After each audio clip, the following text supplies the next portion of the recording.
On peut faire un clap croisé. 1, 2. Salut! Maintenant qu'on sait comment déterminer la sentience, on va répondre à la question qui est sentient et qui ne l'est pas. Donc la question de savoir qui est sentient, c'est une question sur laquelle on a plus ou moins de certitude, notamment en fonction des espèces.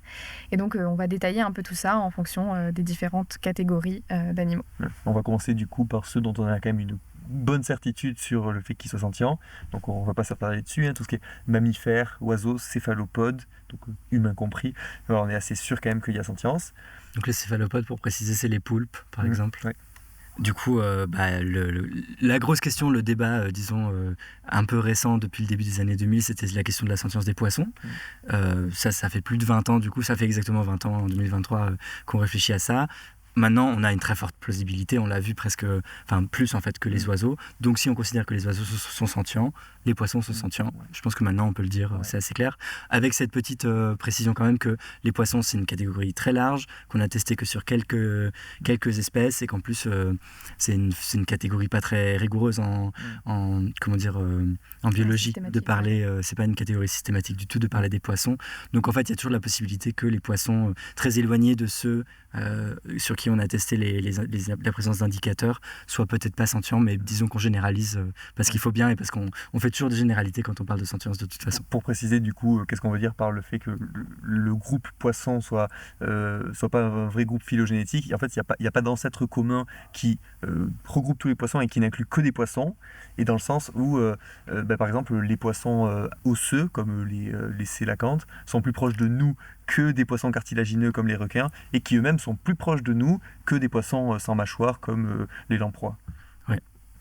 Et il y a eu un rapport aussi récemment en 2021 qui montre que c'est pas juste les poissons, mais il y a aussi quand même un gros consensus sur d'autres animaux marins comme les crustacés.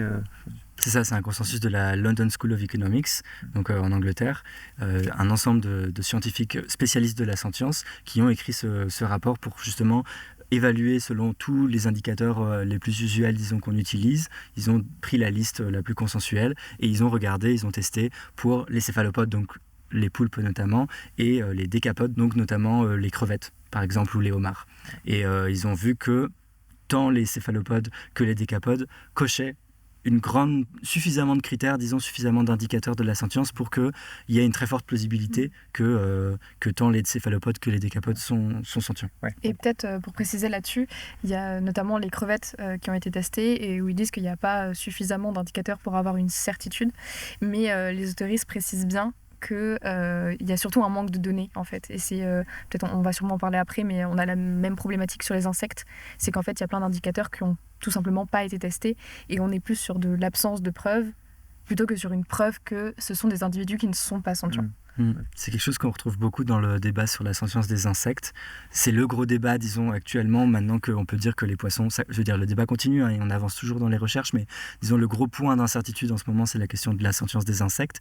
Et le problème, c'est que c'est là encore une catégorie tellement large, avec des espèces extrêmement diverses, que le problème principal, comme tu l'as dit Lila, c'est juste qu'on n'a pas les données. En fait, qu'on n'a pas suffisamment pu faire d'expériences sur les différentes espèces d'insectes pour savoir. Il y en a qui sont en fait très bien étudiées depuis longtemps. Par exemple, les drosophiles sont particulièrement bien étudiés. On a testé pour quasiment tous les indicateurs pour lesquels on a testé chez les poissons, les oiseaux et les mammifères. Et ils cochent pas mal d'indicateurs pour le coup. Il y a d'autres espèces d'insectes pour lesquelles on n'a pas du tout testé. Et plus largement, au-delà des insectes, dans les invertébrés de façon générale, il y a des invertébrés qui sont particulièrement peu étudiés. Par exemple, les méduses. On n'a quasiment pas testé d'indicateurs de la sentience chez les méduses. Mais par contre, quelque chose qu'on observe, c'est que quand on a testé pour tel ou tel indicateur chez les insectes, le plus souvent, on trouve qu'ils ont bien l'indicateur en question. Donc c'est un truc qui appelle à minima à beaucoup de prudence sur la question de la sentience des insectes, c'est que le peu de données qu'on a pointe plutôt à chaque fois chez les espèces vers la présence de sentience ou vers la présence d'indicateurs qui nous permet d'inférer la présence de sentience. Donc, tant qu'on n'a pas accumulé plus de données et tant qu'on n'a pas surtout accumulé des preuves de l'absence de sentience, je pense qu'il faut être particulièrement prudent et ouvert à la possibilité que beaucoup d'insectes différents soient sentients. Ouais. Du coup, on peut bien différencier là les animaux dont on a parlé avant, donc les poissons, les crustacés. Donc là, on a quand même une grosse certitude. D'ailleurs, dans la précédente vidéo, vous avez détaillé un peu des expériences sur les crabes ou les poissons qui permettent de montrer leur sentience. On a de bonnes raisons de penser que les homards, quand ils sont ébouillantés, souffrent bel et bien. quand on n'a pas les éléments qui vont en faveur de la sentience des insectes, c'est pas qu'on a invalidé les critères, c'est pas qu'ils ne les cochent pas, c'est plus qu'on n'a juste pas de données en fait. Mais quand on a les indicateurs, ils vont quand même dans ce sens, quoi. Ouais, quand on les a testés en général, on voit qu'ils sont présents. Ouais. Et ça, on peut dire la même chose d'autres animaux qui ont été assez peu testés, notamment tout ce qui est batraciens, reptiles. C'est aussi le cas, par exemple, des gastéropodes, où on a très peu de données. Et le peu de données qu'on a vont quand même dans l'idée qu'ils sont sentients, mais vu qu'on a peu de données, on est obligé d'être un peu prudent, quoi.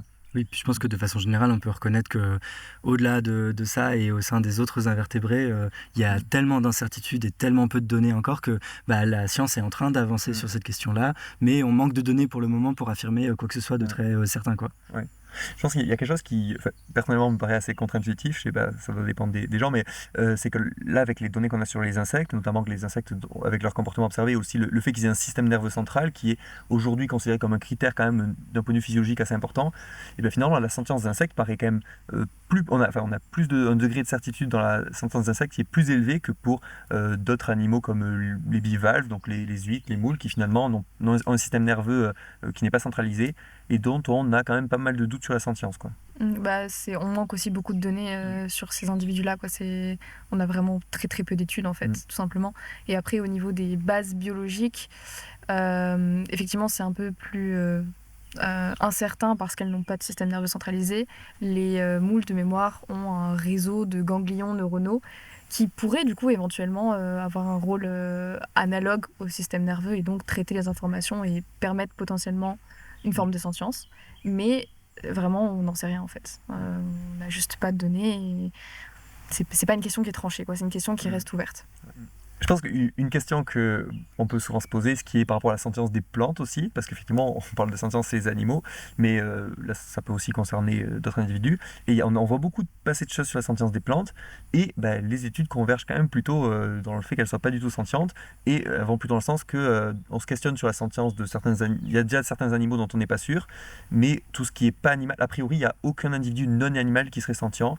Donc les bactéries, tout ce qui est protozoaire ou les autres formes de vie, elles sont a priori pas sentientes, et les plantes non plus. Et quand on voit des études qui montrent, qui essaient de montrer en tout cas la sentience des plantes, pour faire très simple, en fait, déjà il n'y a pas le bagage biologique, mais aussi tout ce qu'on observe, quand on parle de communication, bon, c'est pas forcément le bon mot, mais en tout cas, en fait, tout ça, on peut facilement expliquer par du stimulus-réponse. Donc, ça revient à la question de la sensibilité.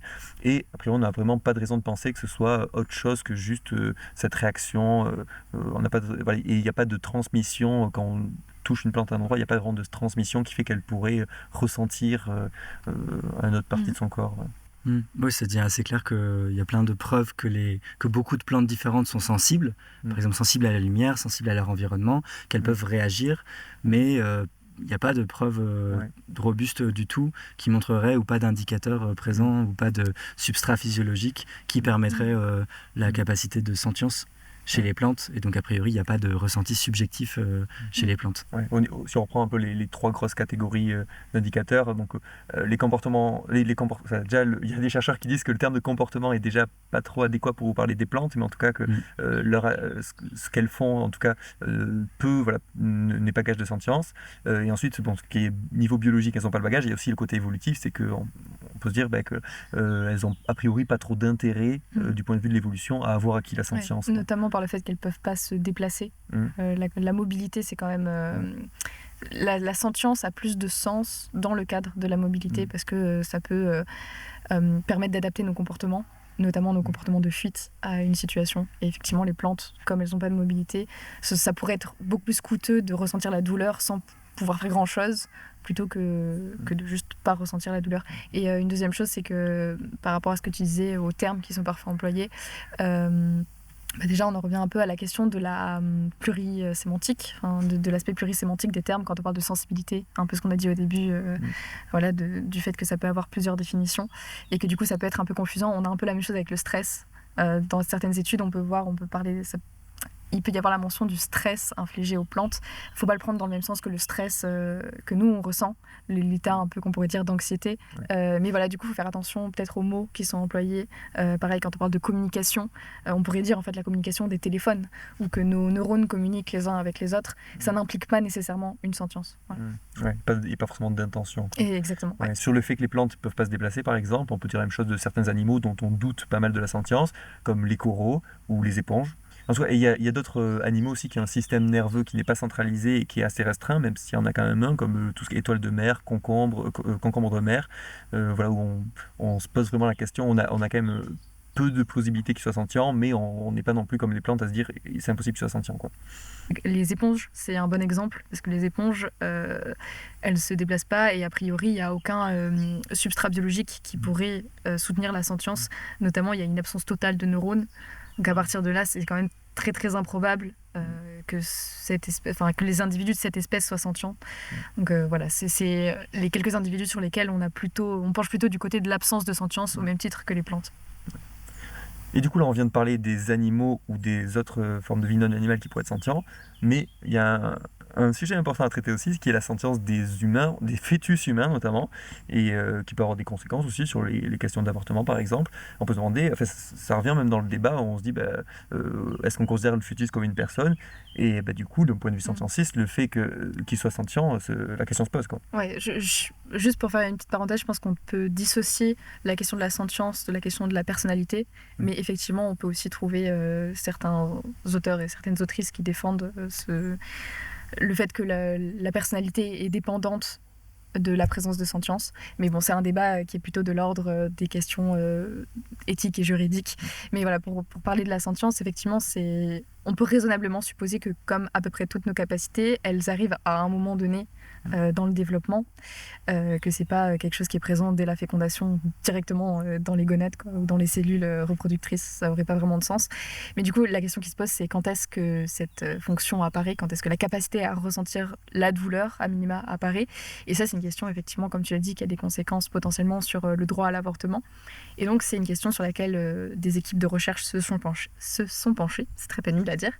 Et les conclusions qui en ressortent, c'est que le minimum du minimum, ce serait entre 18 et 25 semaines, parce que c'est là où les premiers canaux qui pourraient soutenir les informations, qui pourraient permettre de ressentir la douleur, se développent. Mais ça paraît extrêmement improbable parce que le système est encore très immature, et le seuil probable de la capacité à ressentir la douleur, et donc potentiellement de la sentience, c'est plutôt aux alentours de 28-30 semaines. Alors ça dépend comment on compte, mais en gros c'est 28 semaines de développement fœtal, donc 30 semaines de gestation. Mais voilà, ce serait dans cet ordre-là, donc en fait le 3e trimestre. Pour simplifier, voilà. On peut dire que a priori, la sentience chez les humains n'apparaît pas avant le 3e trimestre, et c'est une position qui serait plutôt raisonnable et cohérente. Ouais, donc c'est qu'on suppose que ça serait donc dans les 30 semaines à peu près, quoi, que ça arriverait, mais si on veut être très prudent, on peut se dire a priori avant 18 semaines, ça paraît vraiment invraisemblable. Avant 18 semaines, je crois pas que ce soit... Enfin, en tout cas, les études tentent à montrer que ça paraît complètement, quasiment impossible en fait. Ouais. Et je voudrais préciser quand même sur les conséquences politiques, même si c'est important l'objet de la vidéo, là on est un peu obligé d'y passer. Voilà. On pourrait très bien donner des arguments, même si le fœtus sentient, on pourrait donner des arguments pour dire qu'il faudrait quand même donner un droit à avorter, mais bref, c'est un autre débat. Mais ce qu'on pourrait dire, en tout cas d'un point de vue scientificiste, là qui sera assez consensuel, c'est qu'en tout cas, avant 18 semaines, a priori, il n'y aurait vraiment aucun souci, et que par rapport aux dates en France, en tout cas... on pourrait en fait augmenter l'âge augmenter le délai de l'avortement sans risque, en fait, sans risque éthique pour les fœtus, si on tient compte des intérêts des fœtus. A priori, il n'y a aucune conséquence négative puisqu'ils peuvent rien ressentir, quoi. Donc maintenant qu'on a plus ou moins répondu à la question, on peut remercier Victor chaleureusement d'être venu ici. On vous invite évidemment à aller écouter son podcast, donc Comme un poisson dans l'eau, qui est disponible sur les plateformes de podcast et sur YouTube. Voilà, n'hésitez pas à vous abonner. Et on remercie évidemment Lila aussi, allez voir son compte Se Réfuter sur Instagram. Et voilà, merci Yann pour l'invitation. Oui, merci. J'espère que la vidéo vous aura plu. Encore merci à vous. Ciao. Attends, ça va. Ouais.